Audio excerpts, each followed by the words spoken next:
Well, good morning, my stitchy friends. My name is Karen, and of course, I am the Needlebug. So I just want to welcome all of you. I'm so glad that you're joining me today. If you are returning, thank you so very much for coming back and visiting with me and allowing me to come into your home for a little stitch with me and chat today. If you're new, I'm so very glad you found us. And I do hope that you find something here that you enjoy and will keep coming back.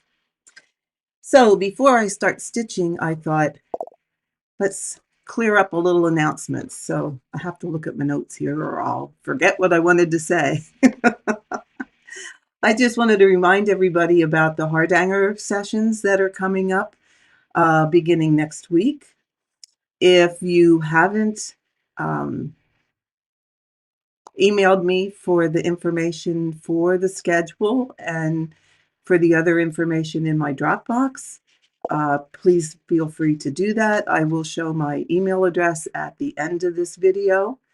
If you're not going to hang around for the whole thing, you can watch the replay and get it from there. So yeah, I don't think I can.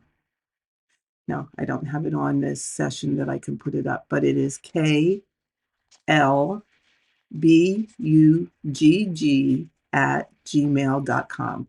So send me an email and I will get the information right out to you if you're interested in doing that. I will tell you that it is a beginner level. So it is geared towards people who have not done any Hardanger before and who basically don't know anything about it.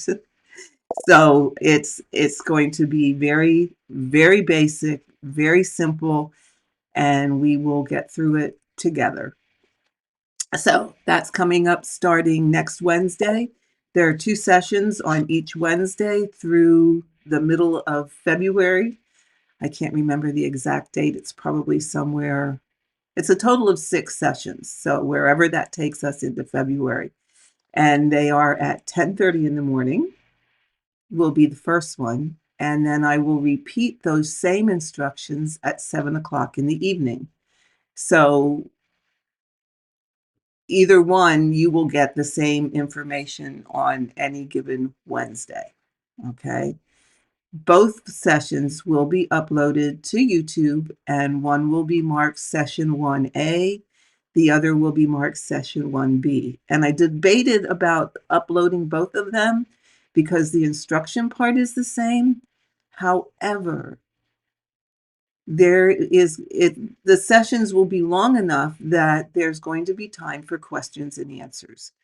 So I wanted to have the questions and answers part especially uploaded. So that's why both sessions will get uploaded to YouTube and we can share that information with everyone. The other announcement that I wanted to make sure everybody was aware of is we're coming up on, believe it or not, be still my heart.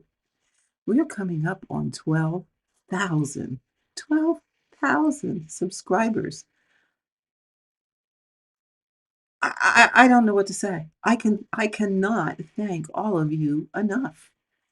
It's, it just does my heart good that so many people want to listen to my ramblings. But in light of that, I think I'm only 40 something away from 12,000. So,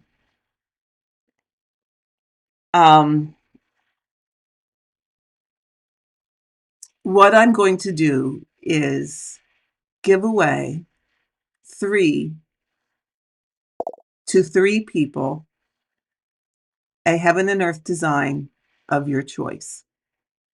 So, since we are so close, so very close to that 12,000 mark, starting with this video and only on this video, if you put in the comment the word somehow, You can just write the word, or you can write a sentence, or however you want to do it. If you put in the comment the word milestone, you will be entered in the draw for a chart from Heaven and Earth, and it will be a chart of your choice. So once we hit 12,000, I will do the random comment picker, and we will pick 3 people to get a Heaven and Earth chart. So I did want to let you all know that. And of course, the standard rules apply. I don't think I have to go over them. I think you all know them. It's, be a subscriber, you really be over 18, but I'm not going to be sending you anything, so I don't need your address. I will go on to Heaven and Earth, and I will do a random act of kindness to get that video. Words today, words, to get that chart to you. Okay, but be over 8, be a subscriber. Don't say the word giveaway. Just put the word milestone in your comment. Who was asking? Somebody. Oh, okay. I am in the Eastern Standard Time. Okay, so the live sessions for the Hardanger will be at 10:30 Eastern Time and at 7 p.m. Eastern Time. Okay, so that should answer that one. Oh, you all see my kitty? That's Remy. He's my baby. He is my baby. He is so, so very spoiled. He is normally wherever I am. So if I'm over here, I'm in my sunroom. Used to have a lot more windows, but we took some of them out because it was entirely too many. When I'm over here stitching and I sit in my recliner chair, he is usually on the footrest of my recliner with me, watching me stitch, or more often than not, taking a nap. But he likes to spend time with me. When I'm in the living room in the evening, he's usually on the foot of that recliner chair, taking a nap. Brandy, your dogs are spoiled too. Oh, Jen, I hope you get to finish your Death by Cross Stitch this year. That would be awesome. That would be totally awesome. You are getting close. Yeah. We had to, Richter Stitcher says she misses her pets and that they're so fun. Hello, Leanne. They are so fun. We had 2 ragdoll cats before we got Remy and his counterpart, which is not over here at the moment. No, his counterpart, Odie. We had 2 ragdolls that passed away, and we went for a period of time without any cats, and it was just so I missed them terribly. So my daughter, who teaches, we're in Pennsylvania, and I'm not far from Lancaster County. My daughter lives in Lancaster County, and one of her students, their cat, or their several barn cats, had kittens. So they had one big batch of kittens to get rid of. And this student brought in a basket of kittens for her to see. And she was holding this black and white one. And when I saw the picture of that, I said, oh, my. I need to have that. I really, really need to have that kitten. So I went down. I might have told this story before, but I went down to her place and took my carrier along, and we went to this farm where these kittens were to pick up Remy. And I feel like I'm missing comments here. Okay, I have my comments over on my iPad, so pardon me while I fuss around here a bit.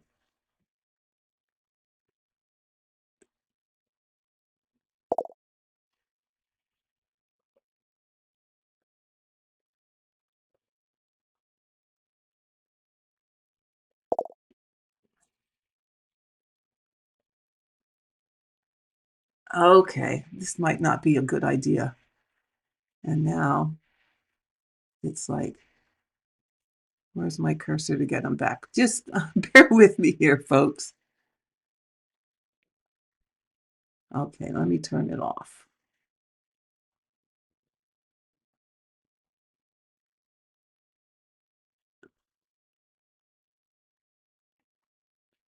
There we go. Uh-oh. Here we go.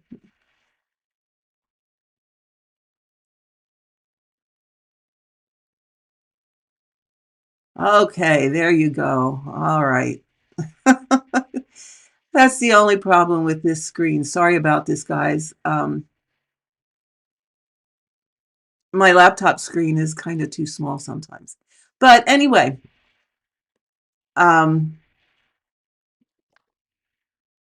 we went to pick up Remy, black cat back here, and they had so many cats, and it was like, oh, you can take as many as you want. You can take as many as you want. So I ended up coming home with two. Remy, who is a black and white one,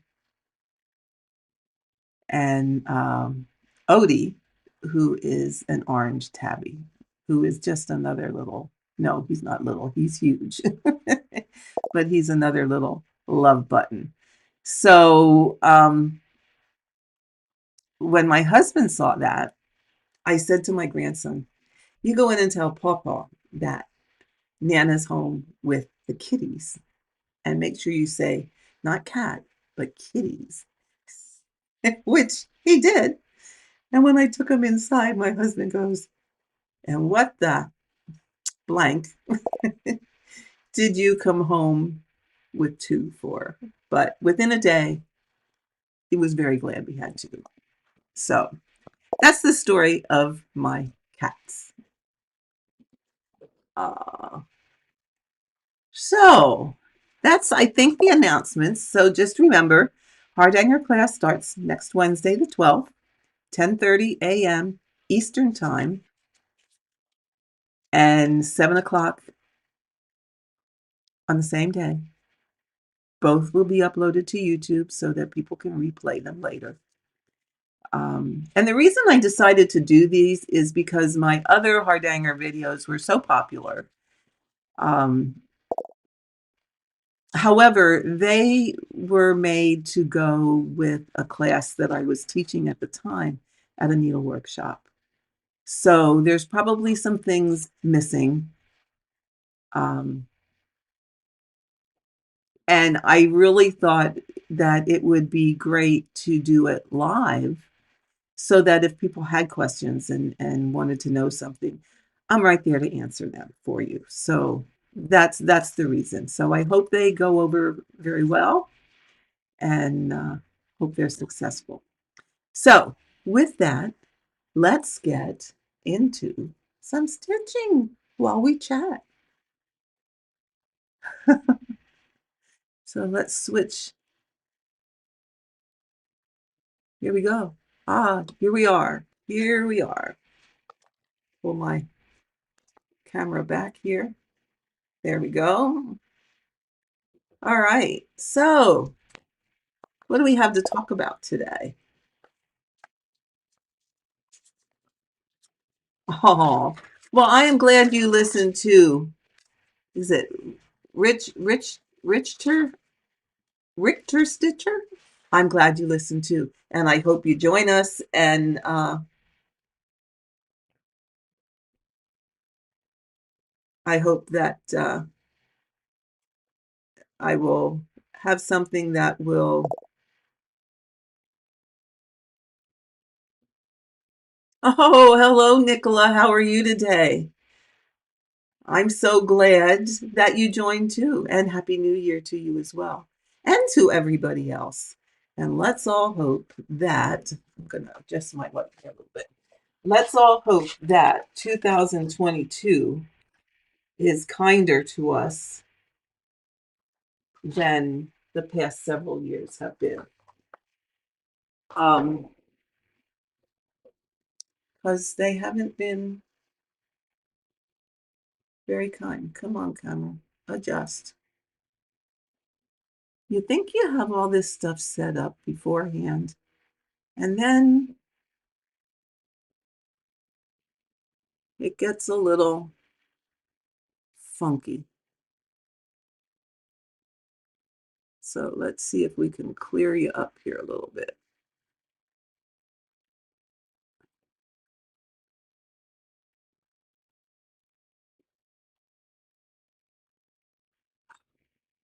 Oh.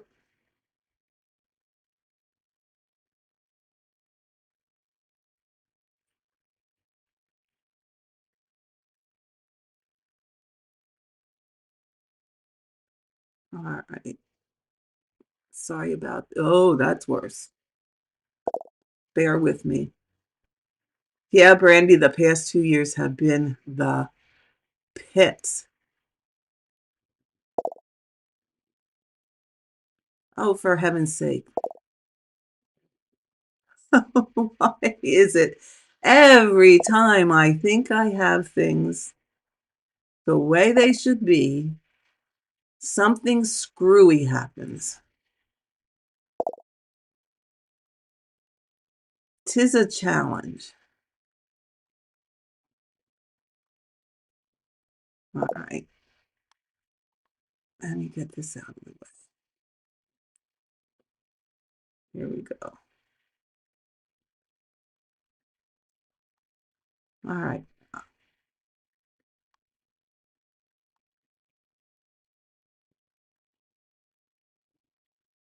Let's go back.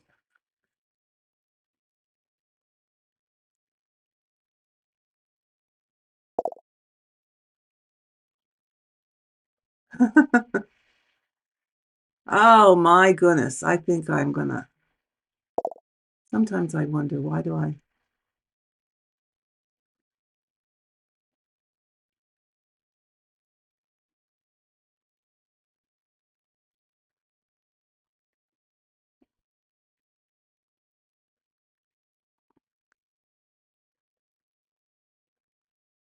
Oh my. Auto.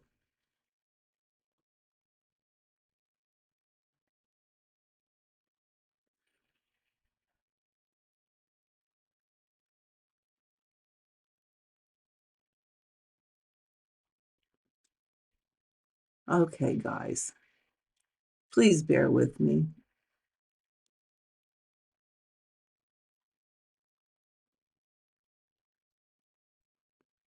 I want you to be able to see I had this all nice and clear, and I don't know what I did.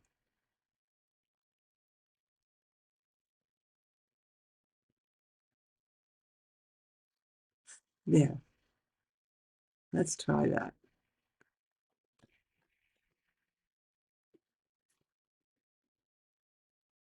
There we go. Okay.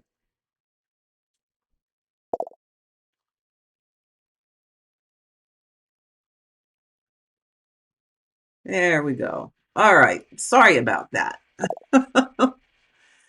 Oh, yes. Needle minders are so, yes, they are expensive. But as you see, I had to have my little kitty cat here. Of course, I had to have my cat. Maybe your needle minder and, oh, maybe that's what it's focusing on. Oh, thank you. You were probably right. Let's come over here a little bit more. There we go. Okay. If I ever do a video that we don't have some kind of technical difficulty, I'm going to be highly surprised. Oh, just when I think I have everything right and I'm all set up to go, yeah, no, something goes awry. Yeah. Someone, and I can't remember who, someone asked me about the stands and the hoops that I use and which I like and which I don't like. So I have right now, I think I have been through just about every type of stand known to man. And the ones I didn't like, of course,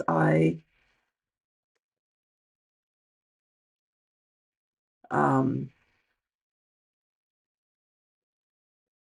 I got rid of the ones I didn't care for. But right now, what I have is a Nurge. It's not a lap stand. It's one that you, if you did, that you sit on. Brandy, you'd have technical difficulties. Yeah, I don't know. Okay. It might be an age thing, but we're not going to go there. You know, I keep saying this old lady doing live streams and then have 12,000 subscribers is just amazing. Because to some of you, I could be your grandmother. Alice, hello. How are you today? Um, anyway, back to stands. I have a Nurge stand, and it's the one that you sit on. And it's the one that is adjustable when you sit on it. So it has several joints in it that you can adjust. And I like that one because it's portable. Um, I can use it over here in the porch. I can use it over in the living room. I can take it to a retreat or wherever. And I do like that. And it does not, what I don't like is that it does not hold a Q-snap. And sometimes I use Q-snaps.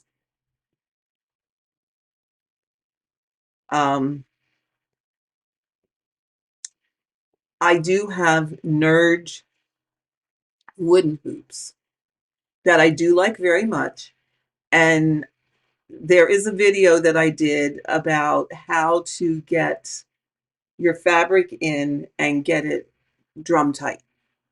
And they are very nice. They're very, very nice hoops. They're very much like the Hardwick Manor hoops, which I also have. And the trick to putting your fabric in a hoop is to get it in, to put it on, to get everything straight, to pull it tight, or to pull your fabric tight, tighten up your hoop a little bit, and then pull your fabric again. So that you're tightening the hoop a little bit, adjusting the fabric a little tighter, tighten it a little bit more, adjusting the fabric a little tighter until you have it to the tension that you want. That is, and there is a video on that, and in all honesty, I can't tell you which one it is. But it has it's titled How to Put Your Fabric in a Hoop. What I did recently purchase is the one I'm working on, and I have another one here. What I recently purchased is the Nurge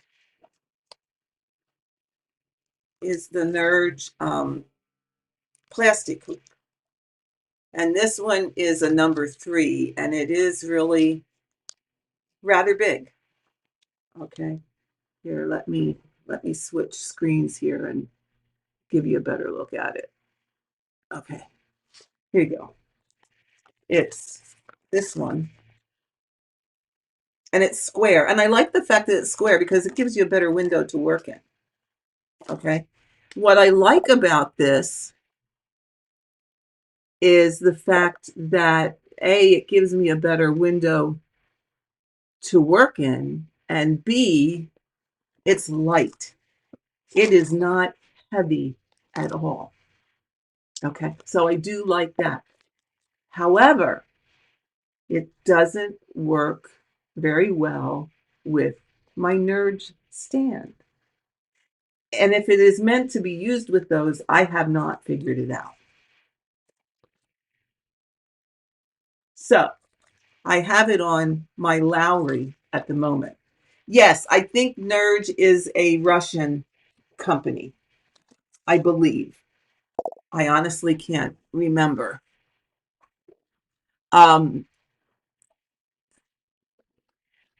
I don't know that they're available in needlework shops. However, you can purchase them off of Amazon or Etsy.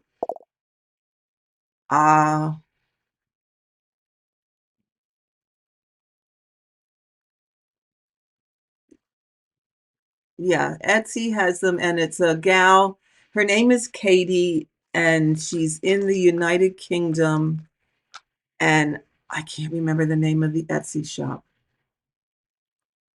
I'll put it in the comments. I want. Yeah, I can't remember. I do remember her name is Katie, and I think it's Creative Creations or something like that. But she has both the Nerd stands and the hoops. And I will say they are very, very reasonably priced. And like I said, she's in the UK for those of you that are overseas.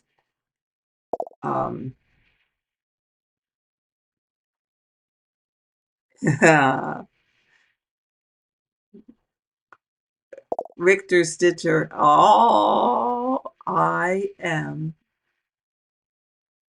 Patoki. Oh, oh, oh, awesome. Angela, I have not tried a Morgan hoop, to be honest. I don't even think I have a Morgan hoop, to be honest. So I can't tell you that. Most regular hoops, like your Hardwick Manor, the Nerd wooden hoops, your plastic hoops, all will work with a Nerd stand. What will not work is a Q-snap. So that's one of the reasons that I have a Lowry, and that's what I am working on now, is my Lowry. I have a Patoki mini table stand, which I also adore when I'm working at a table or I take it to a retreat, because it's a lot less cumbersome to take it to a retreat, because it just folds down to next to nothing. So I really do love that one. And I know they're expensive. I know. Patoki stands are expensive. However, I ordered it back in March the 5th to be exact, because I can remember when I ordered it, because that was my husband's birthday. So I ordered it March the 5th. I have been in contact with Patoki. Mine is ready to ship. However, They're waiting. When they ship you a stand, let me tell you, I have never seen anything shipped so wonderfully. So wonderfully. It comes all packaged in felt. And then all of that is put in a wooden box. It's fantastic. I ordered, and as soon as they get more felt so that they can package it, I ordered the M4 floor stand. I cannot wait to get it and give it a try. I am so, so excited for it because it will hold my hoops. It will hold my Q snaps.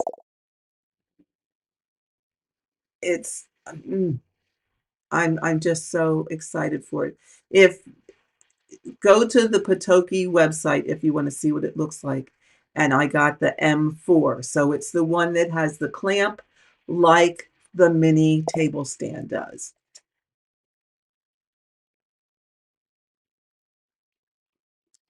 Angela, my Nerd stand is the one you sit on, but it also has the joints.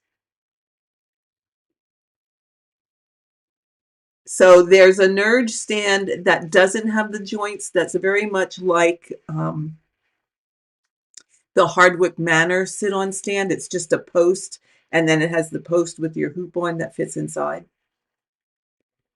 There's a Nerd stand that you sit on that has the joints, and then there's the table stand that has the joints, but you can also use that as a floor stand. So I have the one that you sit on with joints, and I have the table slash floor stand with joints. Now, in all honesty, that table slash floor stand by Nerd, I think in all the times I've had it, I used it once.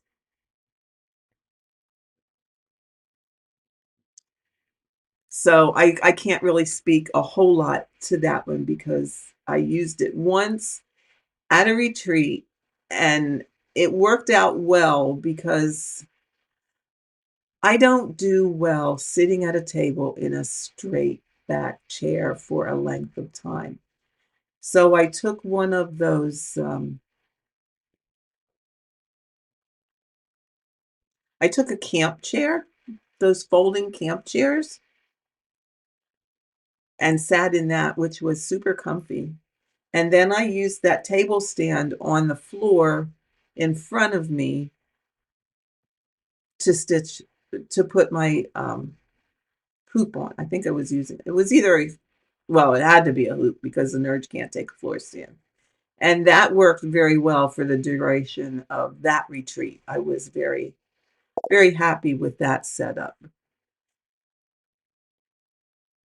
Yeah, but you can buy Nerd stands are on Amazon, and in all honesty, the price is very isn't I didn't think the price was bad, to be honest with you. Um, oops, that was wrong. Um, I because if you're an Amazon Prime member, you get free shipping. So I didn't think the price was that bad. It was, I want to say in the it was under $50. It was under $50. I forget what the table slash floor stand was.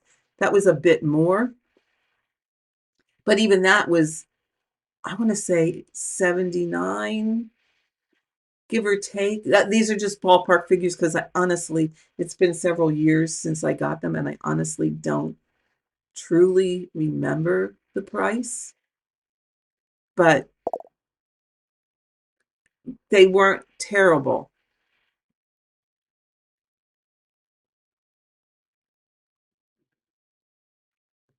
Um, However, the Patoki stand, yeah, I'm not going to lie to you, it is quite expensive.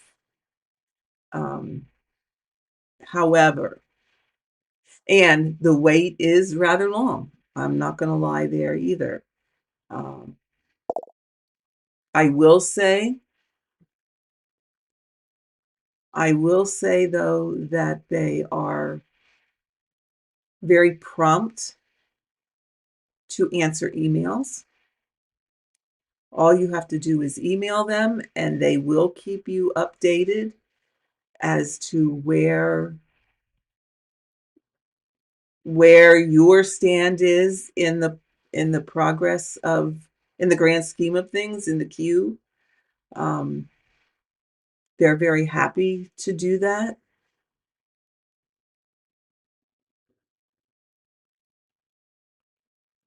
I mean, it's not like they have all these stands in stock, because they're made to order. Okay, so your stand doesn't start to be made until you order it. You do not pay ahead. So when you order it, you're not laying out that money. They will send you an invoice when your piece is near ready to be shipped. And then in order to solidify that order and have it shipped, you have to pay that invoice. Okay. Now, what happened with COVID and all oh, you know, COVID not only prevented people from working, COVID also, hi Martha, COVID also disrupted the supply chain for many things. So that's what happened to mine. I actually paid for mine back in September. However, lockdowns happened, COVID got worse, new strain of virus came out.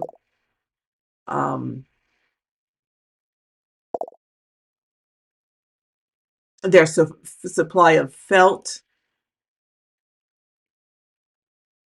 is, they're still waiting for that. So it's things beyond their control.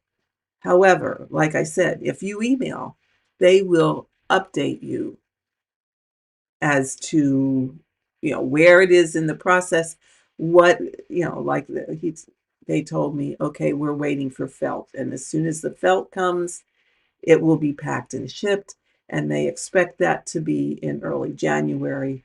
So I'm hoping to have it relatively soon. Sarah, my favorite stand for using scroll bars, I can't answer that question. I'm sorry to say. I have wanted to love scroll bars. I have had scroll bars in the past. I had Omnic bars. Um, I had which was it? It was a man that made that made scroll frames for a while, and then he stopped making them and went to nursing school. Oh, what the heck was the name? Anyway, I had one of those, and that was okay for using a scroll frame. However, I just found that a scroll frame is just not my cup of tea to stitch. I did not enjoy working on a scroll frame. And maybe that's because I have always been a hoop person. I mean, I've been stitching for, I'm going to give away my age here, I've been stitching for 50 years, since I got out of nursing school. And I always used a hoop until Q-snaps came along, and then I switched between the two. And I just have I wanna I really, really, really wanted to like scroll frames. I really, really did. But I don't know, I just can't do it. If you're going to get a scroll frame though, the one I would get, and I did have them, except I don't like stitching on a scroll frame, so I got rid of them. Um, the ones I thought were the best were the um, Almanac, the quantum frames from Almanac. They held my fabric the absolute tightest. Um, and I like my fabric pretty tight, as you can tell. But they were, in my opinion, and please, guys, this is only my personal opinions. This is not to, put down one stand versus another stand or one frame versus another frame. This is strictly just what I like, my personal preferences. So if I was going to be a scroll frame kind of gal, I would buy the quantum frames.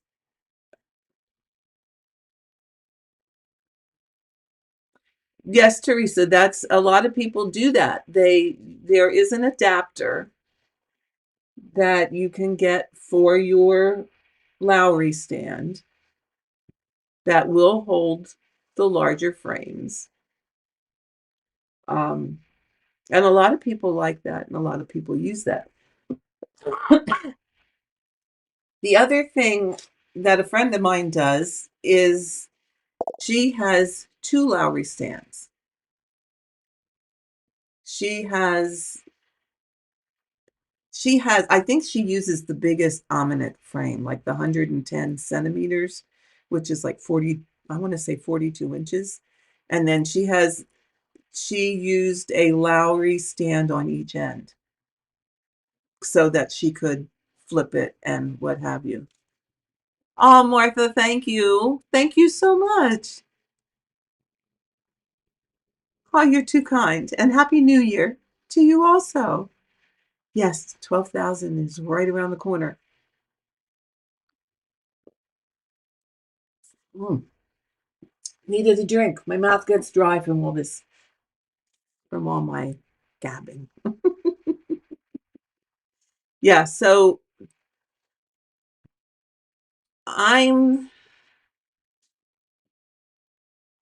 I can't say is I have a favorite stand.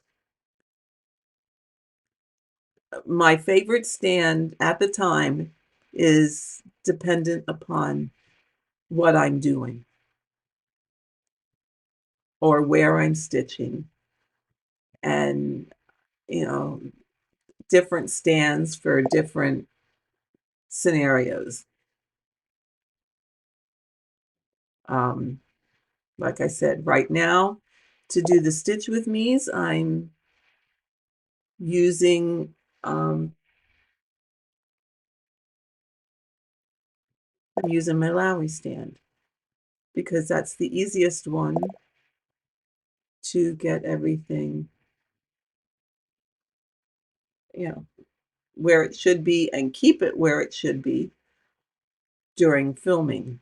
If I was to just hold a hoop by its own self, it would be like this all over the place, and then you'd be getting seasick, and I'd be out of the frame, and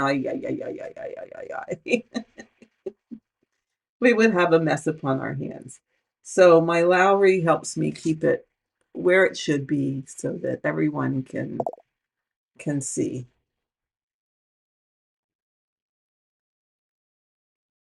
Yes, you are correct. It really depends on where you're stitching and what your need is at that particular time. That determines for me which stand is the best. And to be perfectly honest, um, those of you who have been following me for quite some time probably remember that I had issues with my hand. Um, and I had to have some surgery on my hand to have some arthritis removed. And I couldn't hold a hoop for the longest time. And now I can. So there are times that I will just, depending on where I am, just plain old hold the hoop. And this plastic Nerge hoop is easy to hold because it's so light. Now, I got the medium size one. I am probably, just because I can, going to get the small and the extra small, because this is, I mean, it's okay if you're in a stand. This one is wonderful. But if I want to hold it, it's just a little bit too big for me. I like, and I was always taught,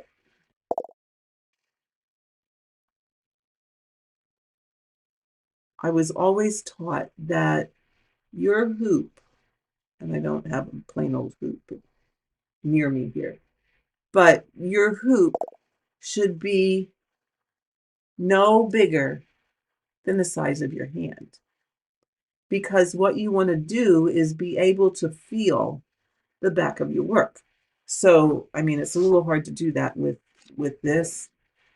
My clamp gets in the way. But you want to be able to feel the back of your work so that you can tell, oh, I have a knot. Oh, there's something going on back here that ain't exactly what it should be. So you want to be able to feel what's going on the back. So if you're stitching with a hoop without any type of a stand, then you want to, have one that isn't isn't too big. So if I'm going to stitch without a stand, like in the living room in the evening, I this is too big. However, if I'm stitching, actually, I should turn this around so that my place where you tighten is on top.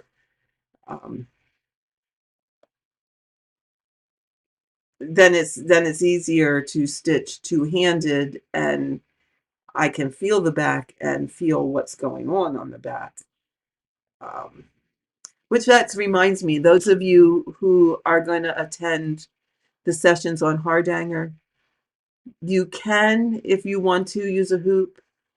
It's not required. Okay? It's your choice. It's your choice. I will tell you, for ease of teaching it, what I'm going to do is I'm going to put it probably in a Q-snap so that I can put it on the Lowry so that I can stay in frame and not make you seasick and all over the place. So just a heads up on that for those of you who are going to attend that.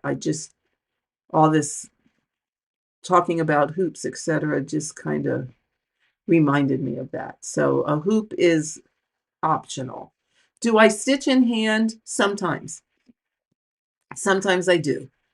Again, it depends on the project. It depends on what I'm stitching.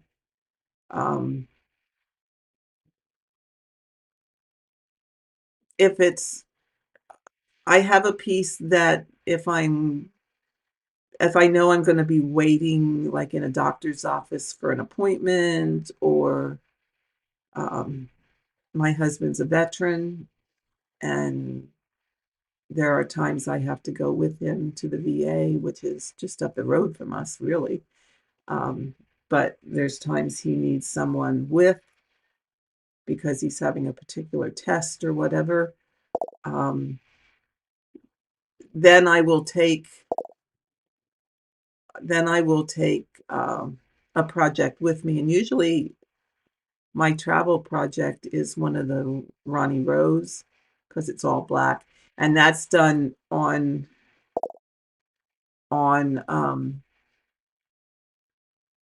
20 count Aida, just as this is. So that's easy to stitch in hand.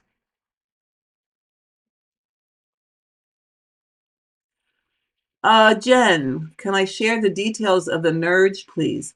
The stand, the sit-on stand, or the hoop, or the table stand. Let me know which one, and I'll grab it because they're right here. I can grab them quick. Oh, a new granddaughter. Oh, how cool is that? Yeah, if you don't get to if you can't attend the live, and that's fine. That's fine. They will be both sessions of all the set. I think there's like 6 sessions. So once we're through the whole thing, there will be like 12 videos up on YouTube. So they will be up. They will be up there to be replayed. So if you can't attend the live, that is another option for you. The thing you're missing, though, is to get your questions answered right away. So, yeah, that's up. It's up to you. It's up to you. I'm hoping we have enough people attending the live so that we do get questions. Because the thing is, whatever your question is, the chances are there's enough other people out there who have the same question and maybe couldn't get up the wherewithal to ask it. So the thing, don't ever be afraid to ask a question. Please don't ever. The only question that there's no stupid question. There is not. Every question is worth. The only dumb question, stupid question, is the one you didn't ask. So keep in mind the fact that if you have that question, chances are somebody else also has that question. So please ask them. Let's see. Oh, hello, Rebecca. How are you? It's been a long time. And Sheila, when will they be on your channel? They will be on my channel following the session. So the first session is Wednesday, the 12th at 10:30. And again at 7 o'clock. Now that's repeating the same session. So they will be on the channel right after the sessions are over. They will be uploaded immediately. So they're every Wednesday from next week until about the middle of February. There's 6 weeks.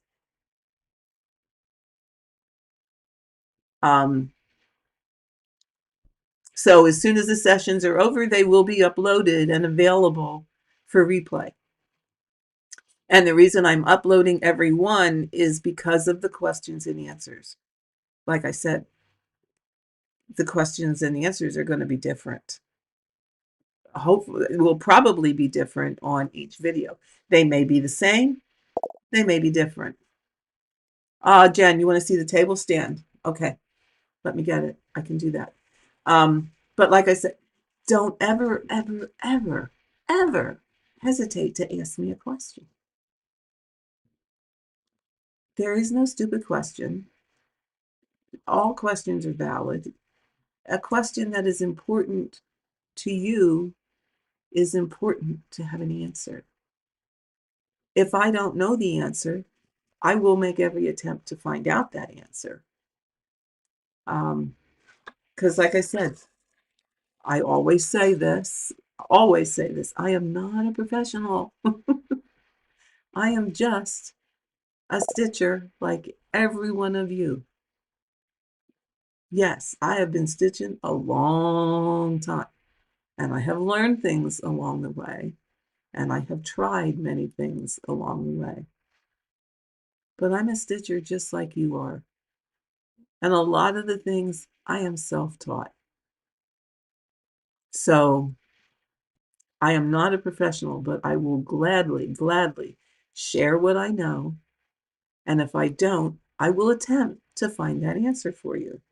So let me get my table stand and then we'll switch the view.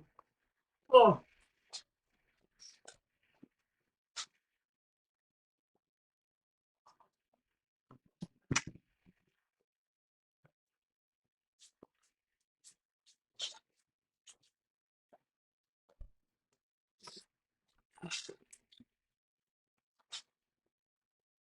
okay. Let's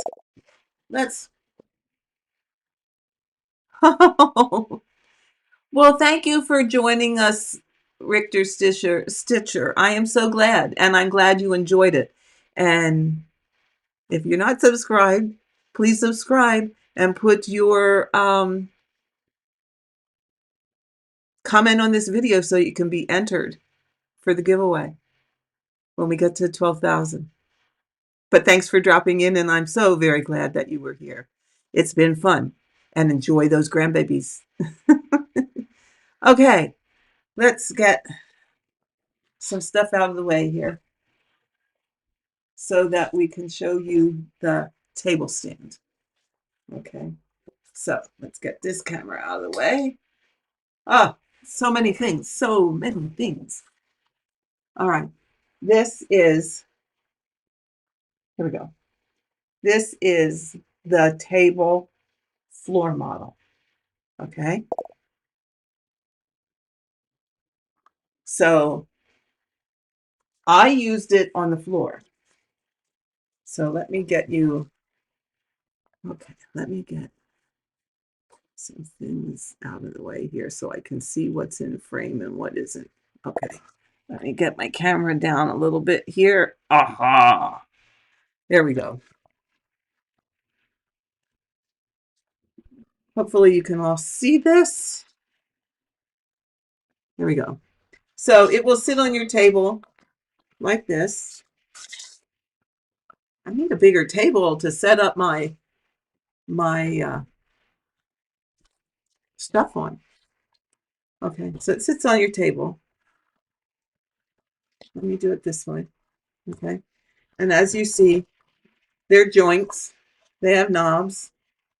Okay, so you can adjust just by turning the knobs. I guess this is better if I do it sideways. Just know that I'm adjusting the knobs here. Okay, so you can adjust this to whatever height.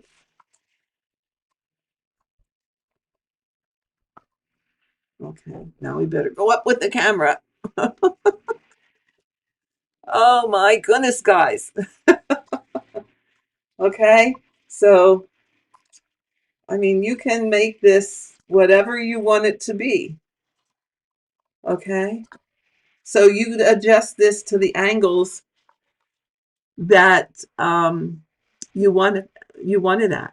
Okay, so when I had it on the floor, okay, I had most of these extended, and I'm going to just come down here so that you can see this part. I had most of it extended, and then I used, this one's hard to adjust on here, but then I had this put to where I needed it to get the right angle for my hoop.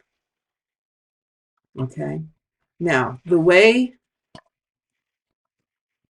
let me grab a hoop.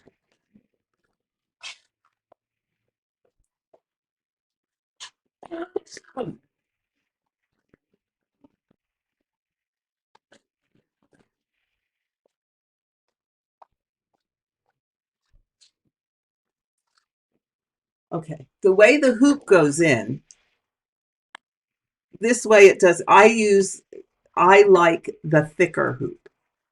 So this is the, I can't remember, 5/16 or something to that effect. So this is the thicker hoop. So it's not going to go in, or maybe it will. It will go in like this. But I don't use it like that. The way I put it in, and I think it holds better, because this is, I don't think it holds the best this way. The way I put it in is, okay, this is, there we go. Ooh, it's like this. And then you tighten this down to make it tight, and then you can adjust this to whatever angle you need it to be. I find, for me, this works better this way. Okay. And then you can get whatever size hoop is going to work best for you. You know, some hoops are, I mean, if you want a bigger hoop, you know, if you stitch two-handed and you want more room, this is great. Okay. If you want to use this on a table, you can do like this, and then you can do like this, and put this to wherever.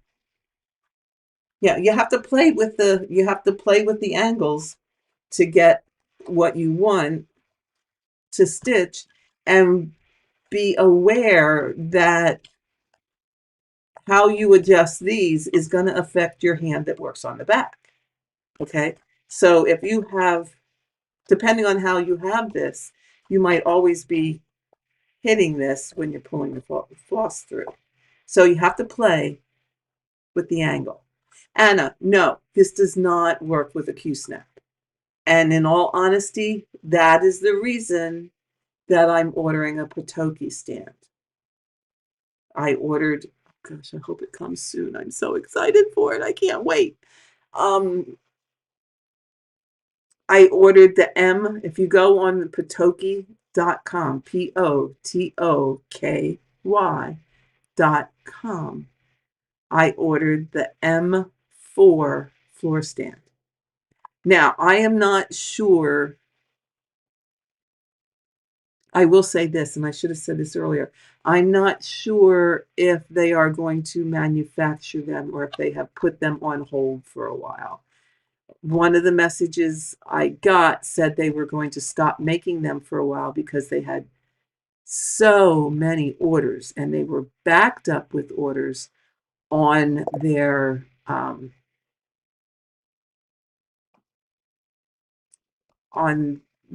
mini table stands. Nicola, you like my kitty? He's back here. His name is Remy. He's Mama's boy. Yeah, he really is Mama's boy. Yeah. He's 3 years old.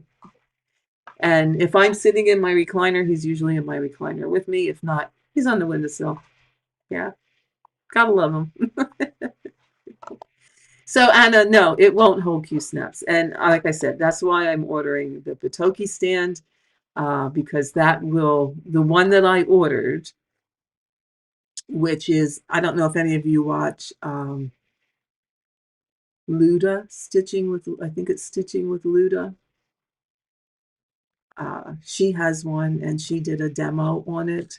I think you can see that demo on their website.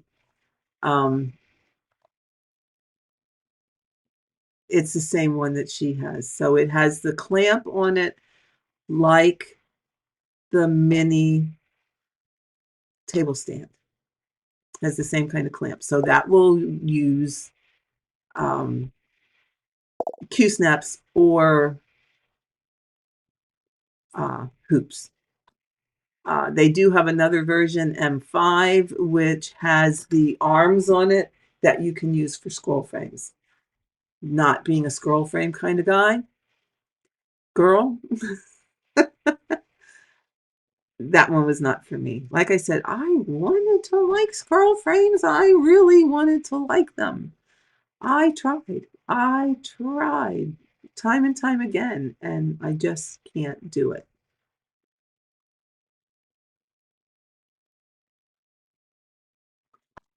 You're quite welcome. I enjoy showing these things. I enjoy showing, like I said, what I have and what I think of them.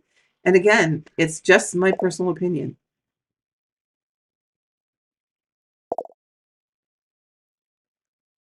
Okay, what did Jody, you got a cheaper hoop from Hobby Lobby, but it's thicker like yours and you love it.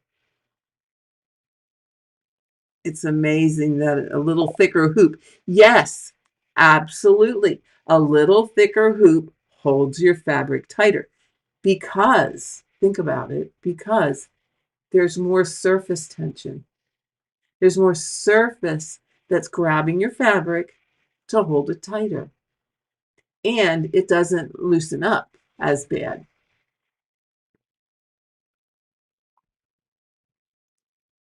Um, and like I said, I have a video, and at the moment, I can't tell you which number it is, but there is a video if you go back through my channel on how to put your fabric in a hoop. You want to get it as straight as you can. Granted, we don't all get it 100% straight, but you want to put it as straight as you can. You want to pull it, tighten it up, tighten your screw, okay? Tighten it a little more, tighten your screw, and don't just hand tighten it, because that's not going to keep your fabric tight. Get yourself a screwdriver that fits in that little place there for a screwdriver, okay? In there. And when you get it the way you want it, tighten it with the screwdriver. Pull your fabric a little more if you still can. Tighten it. So once your fabric is to the tension that you want it to be, then you can tighten the rest with the screwdriver. Now, don't over tighten it or you will strip the screw. Ask me how I know that. Yeah. Been there, done it. Yes, I've over tightened them. I've stripped a couple screws. I hand it to my husband and he says, well, you did it again. What can I say? What can I say?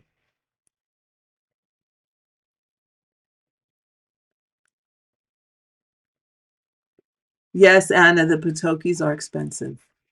And to be perfectly honest, the only reason I bought one is because we got a refund on our taxes and decided that that was my opportunity to buy a hoop.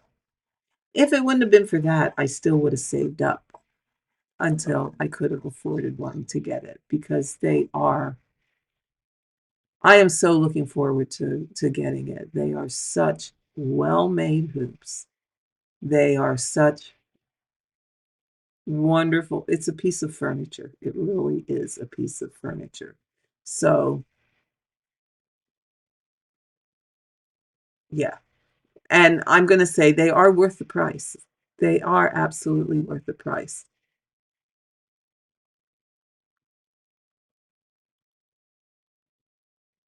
Okay, what did I miss here? What did I miss here?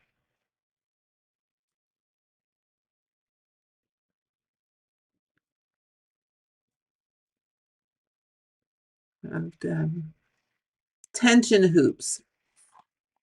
I used tension hoops back in the day, and they were fine. They were fine. There's nothing wrong with them. If that's what works for you, that's what you use. I can sit here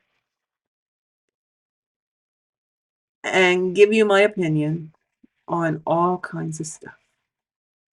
on hoops, on stands, on Q-snaps, on how to stitch, how not to stitch, how I like to stitch. But the bottom line is you find what works best for you. What works for me may not be your cup of tea. You know, it's like the deal with the scroll frames. Not Patoki, Almanac, quantum frames are outstanding scroll frames. They're wonderful. They are outstanding scroll frames. If I was going to be a scroll frame stitcher, those are the ones I would have, and those are the ones that I would keep. However, scroll frames for me are not for me. They don't. I don't enjoy. I don't enjoy stitching on them. I can't find a way to be comfortable, and I just don't enjoy stitching on them. So it's a matter of what is going to work for you. I can give you my opinions. I will gladly give you my opinion on how I found something to work.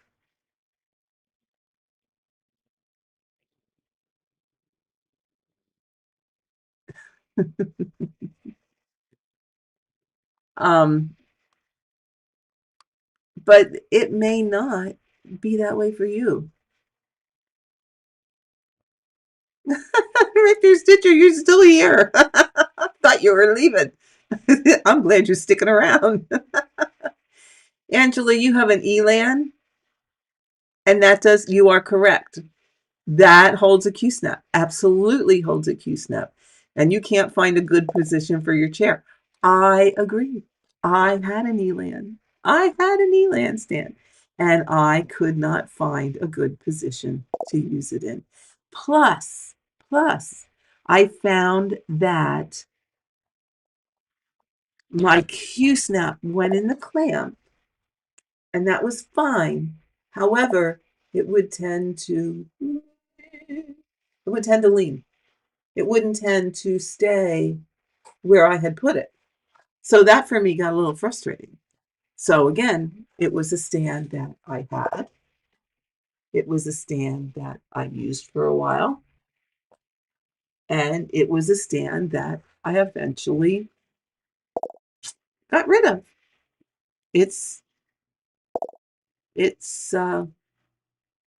gone. I don't have it anymore.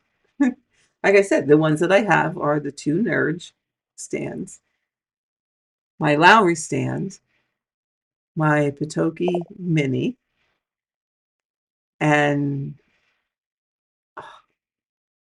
my Patoki floor stand when it gets here. Oh, I can't wait. I just can't wait. I'm so excited. I'm so excited. They're probably tired of hearing from me because I keep sending an email every now and again and saying, oh, is it soon going to ship? I want it so bad.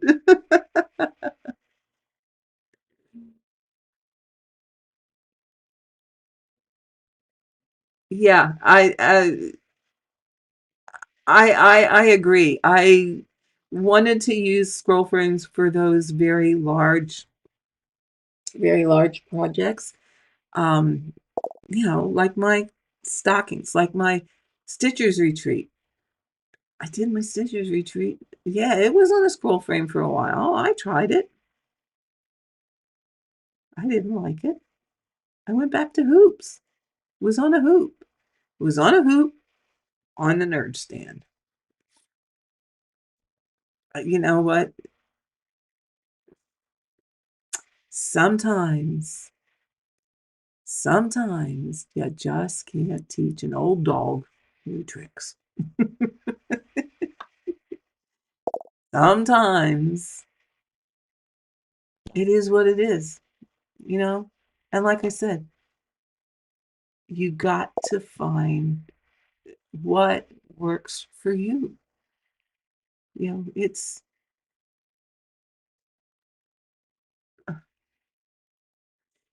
Yes, Jen, I thought about that. I thought about doing an unboxing video when it comes, and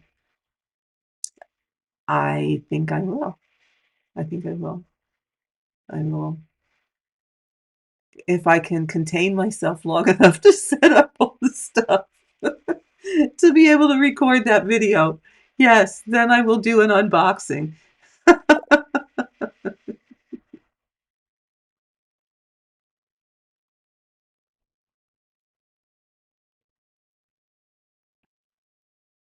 What does it mean, starting the fabric in a wrong direction?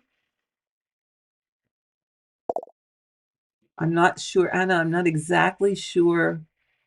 Starting the fabric in a wrong direction.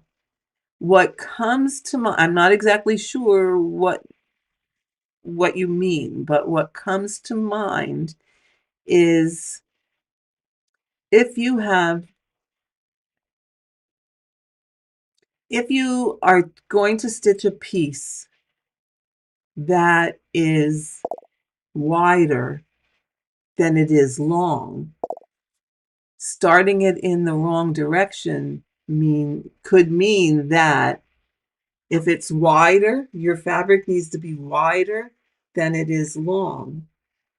If you started it on the narrow side and have the long going down, then you started it in the wrong direction. I think that's what you mean. So what one needs to do is when you're first starting a project, make sure that you have your fabric oriented correctly. What I would suggest that you do is when you cut your fabric, mark the top. So if your fabric needs to be, say, let's just pull some numbers, 20 inches wide, okay? That's the size of your design plus 3-inch margin on each side.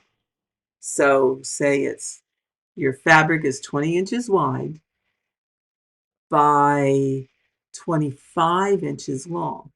Okay, those measurements are relatively close, so it may not be easy to tell which is the 20, which is the 25. So when you cut it, if you're cutting it out of a larger piece, when you're cutting it, mark the top. You can either use one of the water erase markers to mark the top. You could just take a piece of thread and sew a running stitch across the top.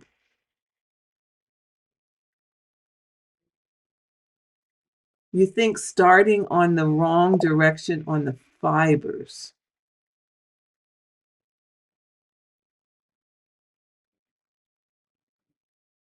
I'm not exactly sure how to answer that question. Where I start when I'm, say, on a piece of linen or a piece of even weave, where I like to start is, it's an over one, under one weave. I like to find the place where the top thread of fabric is going vertically and the horizontal thread of fabric is underneath. Okay, so that, and the other thing is that helps your stitches from not slipping under the fabric threads. So when starting on a linen, whether you're stitching over one or over two, you want your top fabric thread to be vertical and your bottom fabric thread to be horizontal. And then you would come up in your lower right-hand corner if you're stitching from the top down. If you're stitching from the bottom up, you would come up in your upper, no, if you're stitching from the top down, you would come up in your lower left-hand corner. If you're stitching from the bottom up, you would come up in your upper right-hand corner. Okay? I hope that answers your question. If not, let me know and we'll try and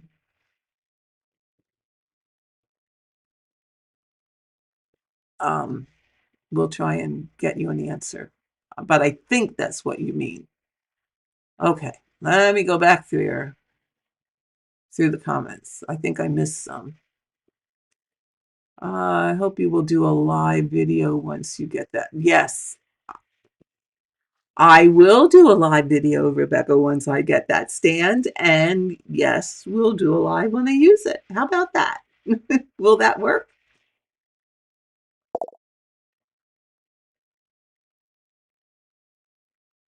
I learned to fold fabrics up and use hoops. Otherwise, I don't stitch in it. Okay, I'm not sure what you meant there. I've watched some floss tubers lately that make the same comment on making mistakes created by the way they started the direction of the linen and just don't understand what I should look for. Yeah.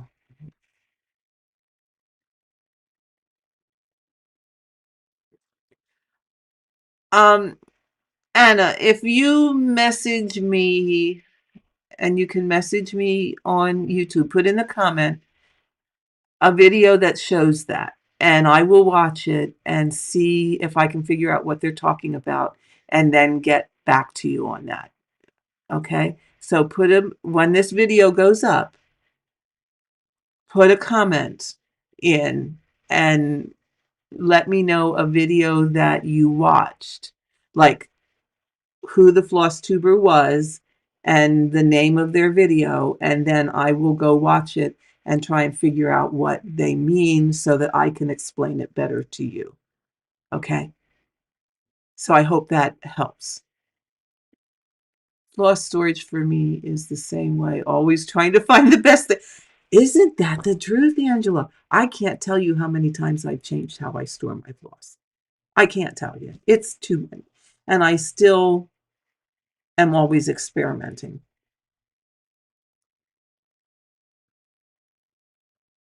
Scarlet Stitcher, you bought your first floor stand and quickly decided you don't like it. Can't turn your work over to end your threads. It's not tall enough for me to use without stooping. You know what?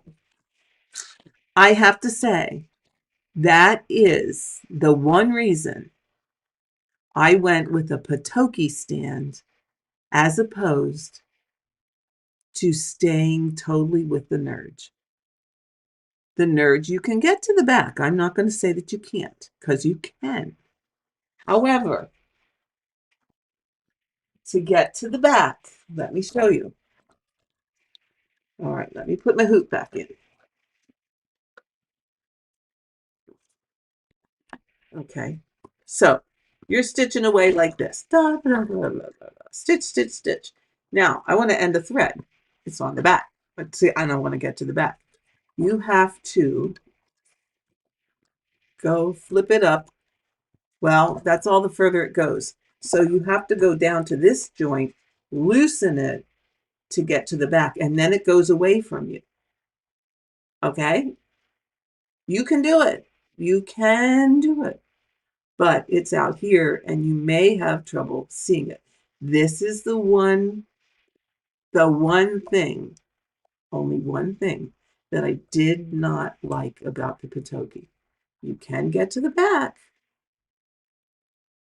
but finding that comfortable position to get to the back and do what you need to do is sometimes a little challenging. So just be aware of that. It's not impossible. It's very possible to do.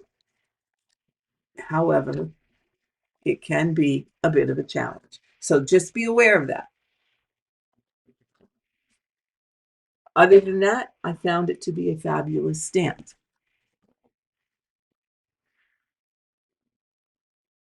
Um,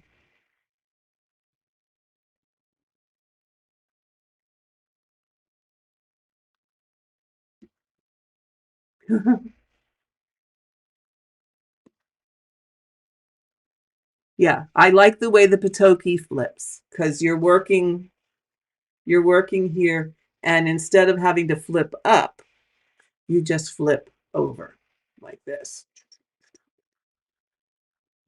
okay? Which is much easier, much easier. You have the same access on the back as you have on the front. So that is, in my mind, a real plus to the Patoki stand. Another reason I bought the floor stand is because of that feature convinced me.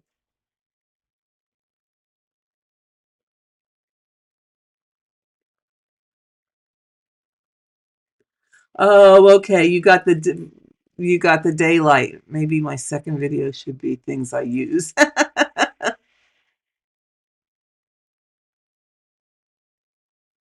Yeah, what Scarlet Stitcher, when you are looking for a stand, those are things you want to look at. How is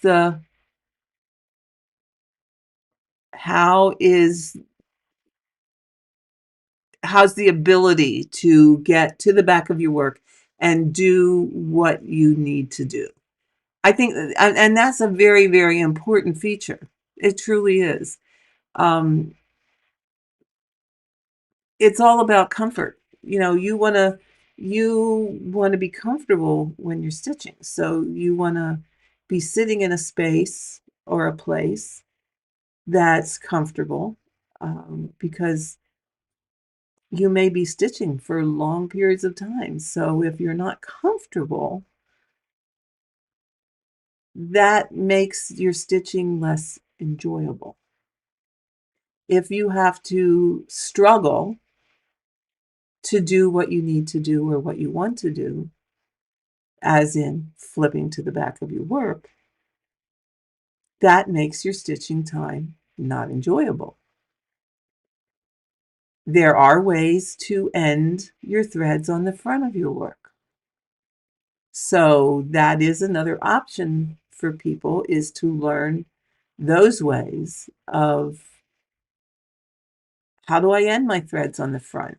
How do I, can I do a pin stitch? Can I do an away thread? Things of that sort. So, you got to, again, I can't stress it enough. It's experimenting and finding what works for you. Oh, Jen, okay, make dinner for me. I'm getting hungry. But you're welcome for the chat, and I am so glad you joined us. But it was cheap and from a garage sale. Yeah. And you know what? Again, you have to, don't overextend yourself with what you can and can't afford. There are ways to make things work with what you have. It can be done. Like Scarlet Stitcher or Jody said, I now end my threads with a pin stitch, so she doesn't have to flip over. So there are accommodations. There are accommodations that you can make to make things work. Richter Stitcher, you're gonna put a bug in hubby's ear. Oh, that's good. That's good. Put a bug. Put a bug.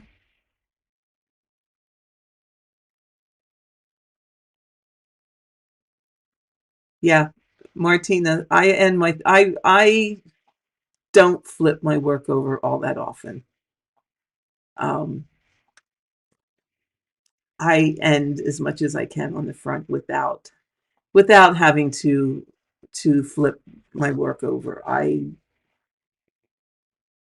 Yeah, it's just as easy. You know, and there are different methods. You can do a pin stitch. You can do an away thread. You can, if you're working with one thread, there are ways better than nagging. Yeah, don't nag. Just drop a hint every once in a while. Leave a picture around of the stand. You can do, if you're working with one thread, there are ways to end one thread on the front with that loop ending. There's a loop start and there's a loop end. And again, if you look back through my videos, I have videos on different ways to start your threads and different ways to end your threads. So, you know, any one of those options may be something that you want to try, and if it works, awesome. If it doesn't work, so you try something else until you find what is best for you, because that's what it's all about.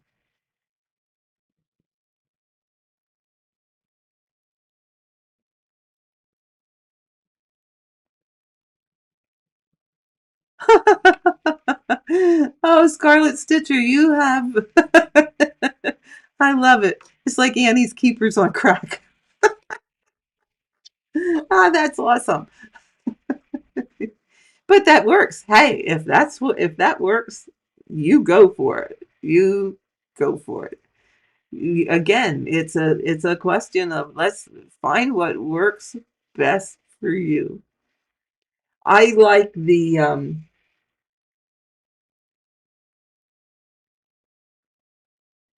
Bags Plus. Oh my goodness. Brain senior moment. um I like the Bags Plus with the you put your bobbins in. And I was thinking about uh, making a master set using that, but geez, it would be so big. So that, you know, if you wanted to stitch from just a master set and not pull your threads for a project, that would be huge to carry around. So I bagged that idea.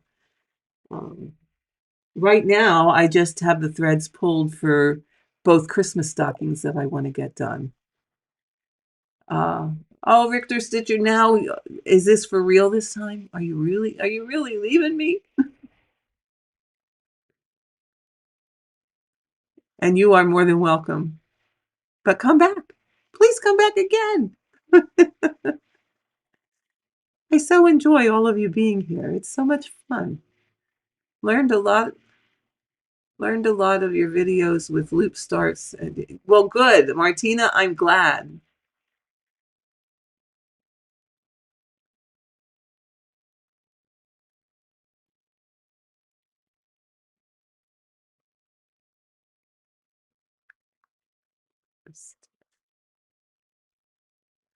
Um,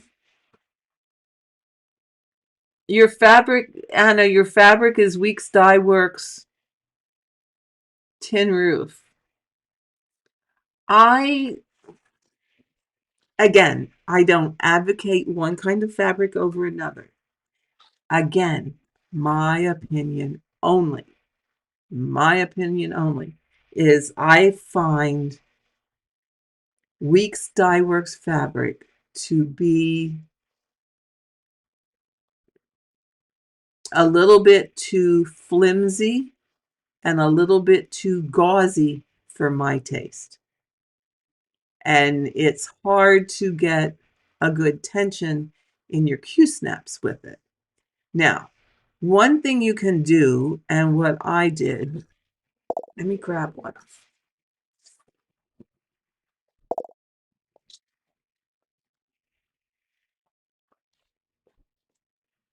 Oh, this old lady gets stiff.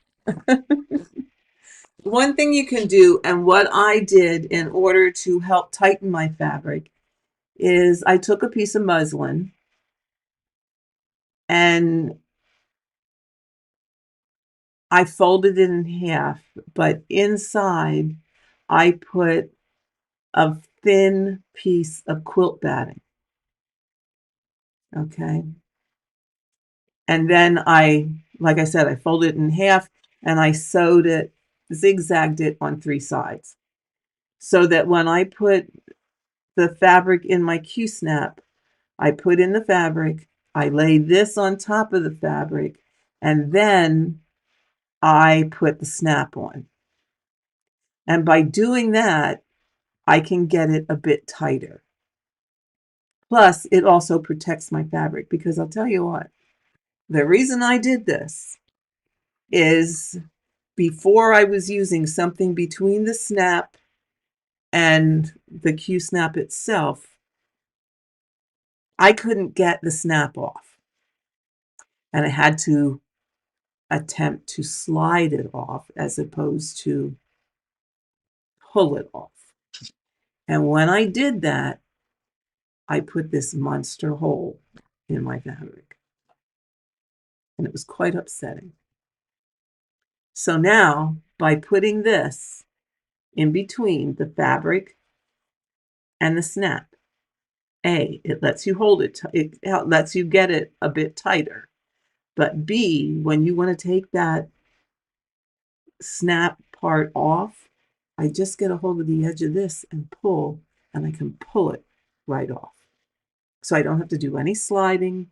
I don't have to use my fabric to pull it off, because that's another way you could get a hole in it.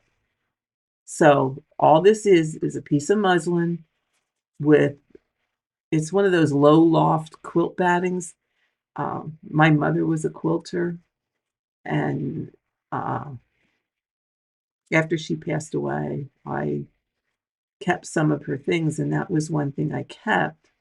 And I just put some batting in here to give it a little bit more poof, for lack of a better word. And I use that on my Q-snaps. So that might help you.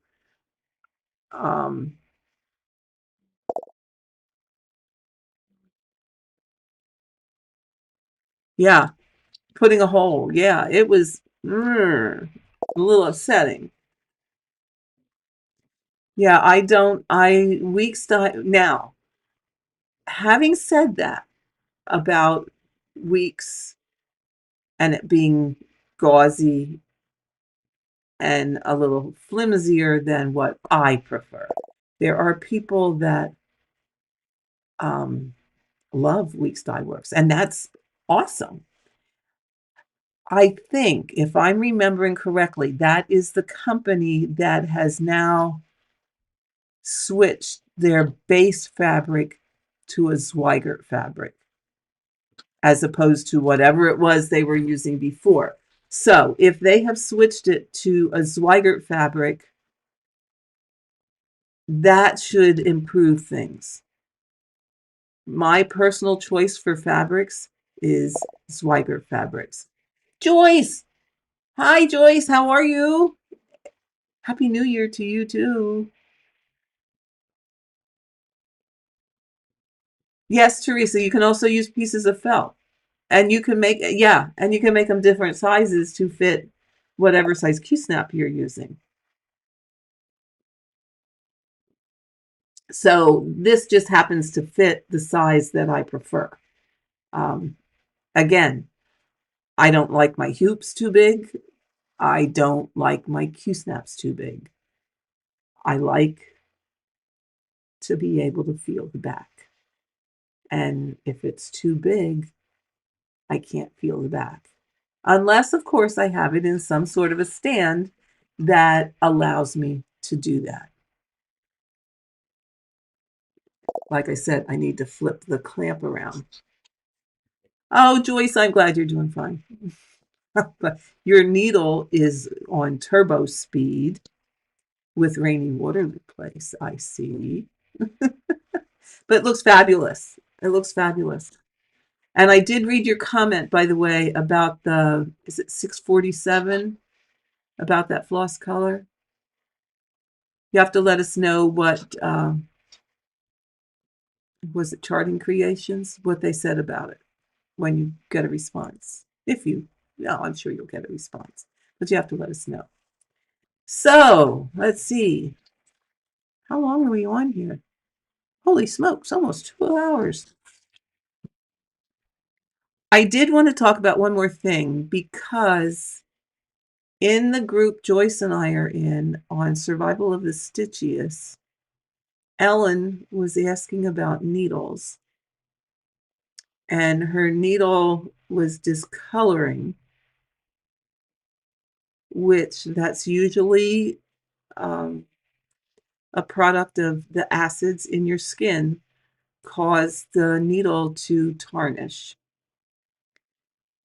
What you can do, and what I have done and will do relatively frequently to try and save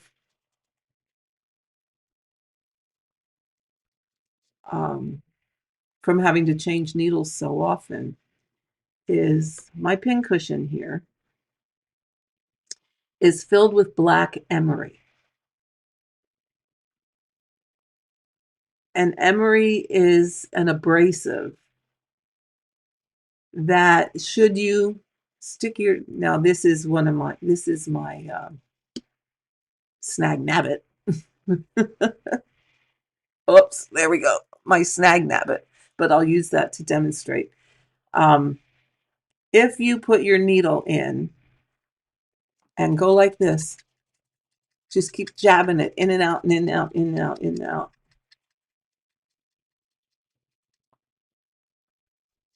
Okay.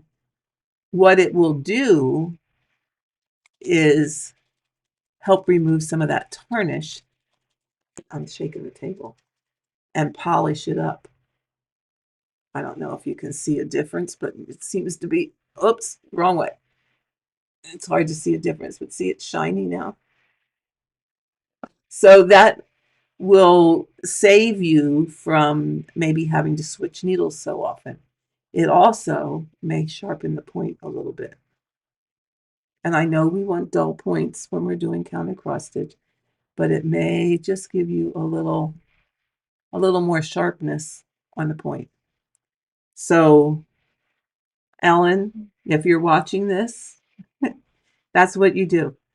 And I found for myself that different brands of needles react different ways as far as my skin is concerned. I tend to tarnish needles rather quickly. Again, just me. If I use a John James needle, I can barely use it for a week because it tarnishes, which is another reason to keep this, because you can polish it up a little bit and get a little bit longer use out of it. If I use a bowhin needle, I can use that a bit longer, maybe 2 or 3 weeks. 2 weeks before I'd have to polish it up a little bit, and then maybe get another week. If I use the Easy Guide needles, the ones with the ball points on the end,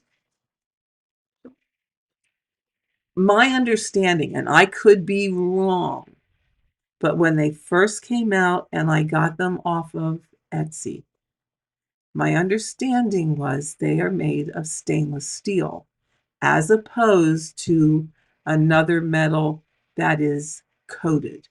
So what we're doing, like with some of the needles, is we're wearing that coating off. The Easy Guides that I got from Etsy, and it was from the Etsy shop was called Easy Guide Needles, were stainless steel. So that stainless steel is not going to tarnish. And I can use them for a long, long time. And if they're not going to tarnish, if they start to discolor a little bit, I'll just stick them in here and polish it up a little bit. But that's really all that I do with them. And I've used I've used the same needle for over 6 months, which is an outstanding amount of time for me because, like I said, I tend to tarnish needles rather easily. It just is the way it is. Anna, RWP is Rainy Waterloo Place. It's a chart by Charting Creations, and it's a not sepia.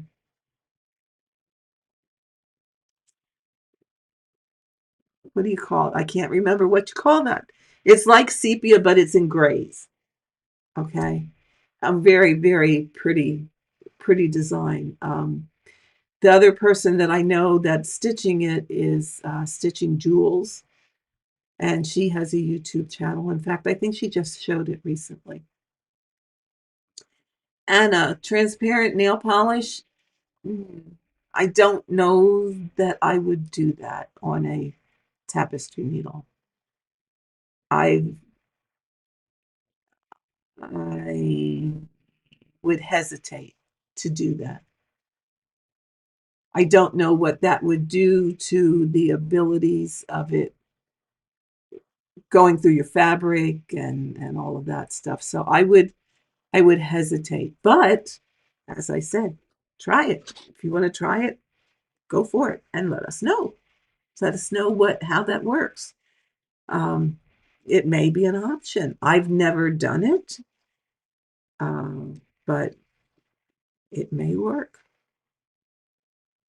I don't know. I can't answer that. Grayscale. Oh, thank you, Sheila. Oh, do you think senior moment?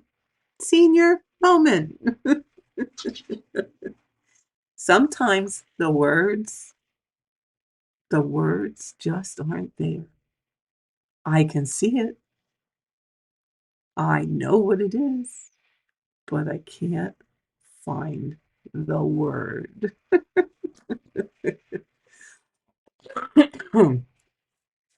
Need a drink again. Sorry, I'm gonna cough.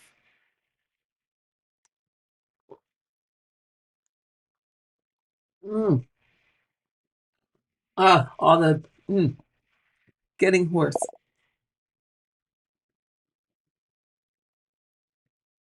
Oh, pincushion. It's stuffed with black emery. And I bought it this way. So if you just search emery, there are places that sell packets of it. There is black, there's white. It really doesn't matter. They both, as far as I know, both work the same way. But you can buy it and then make your own cover for it. But it functions the same way as, okay, those strawberry pincushions that have that little strawberry that hangs off of it. It's the same thing as that little strawberry that hangs off of it. So I like to keep one handy just to clean up a needle, or put in my needle that maybe I'm not going to use right now, but use it a little later. But I know Ellen was asking about this she was asking about needles, and then I mentioned this on the group chat because she was having trouble with them discoloring. So that's how this came about. So I wanted to make sure I got this in the video and included it so that she could see what I was talking about. Because, like me, sometimes you need a visual.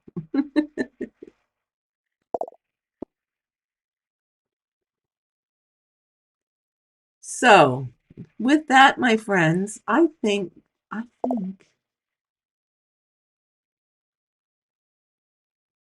not just seniors that have those moments. I don't know when to ask. are all those tomatoes you got for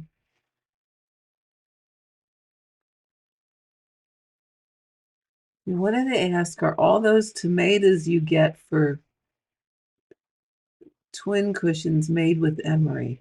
I don't think the pin cushion, the tomato cushion itself is made with emery. I think they're just stuffed with stuffing. But that little strawberry that hangs off of them, oh, I'm getting hoarse, has, I believe, has emery in it so that you can,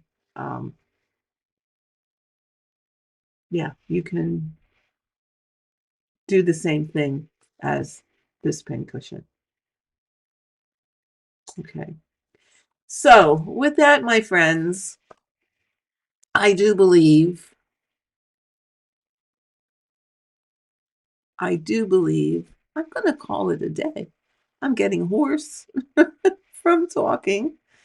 I'm finally over whatever it was that I had before Christmas and during Christmas. I'm pretty sure it was just the common cold. No, I did not get tested for COVID.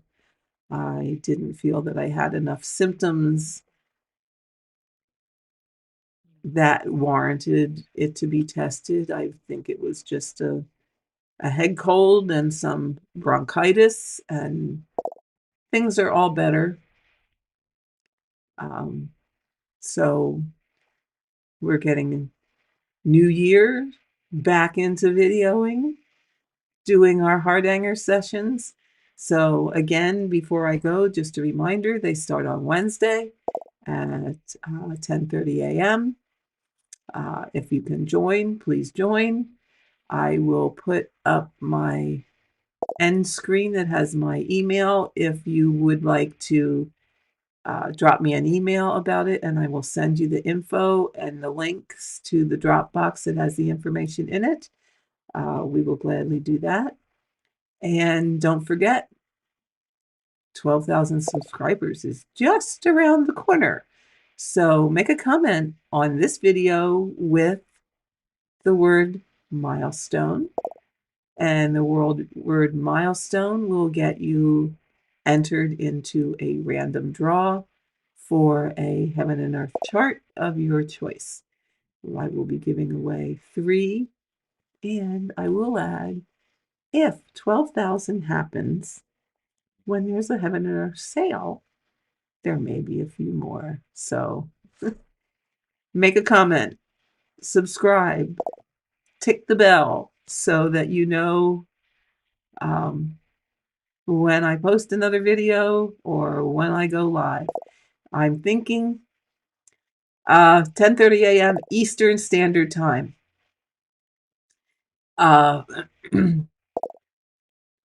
I'm thinking you will probably see more live streams than you will videos at this point in time, unless, of course, there is something that you want to learn, and I will make a video ahead of time for that. So, yeah, we will see how it goes. And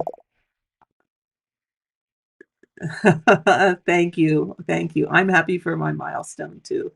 It's something I never, ever, ever would have thought was going to happen, but I'm I'm so happy it did, and I'm so happy to be spending time with each and every one of you, and for all of you allowing me to spend time with you and come into your home.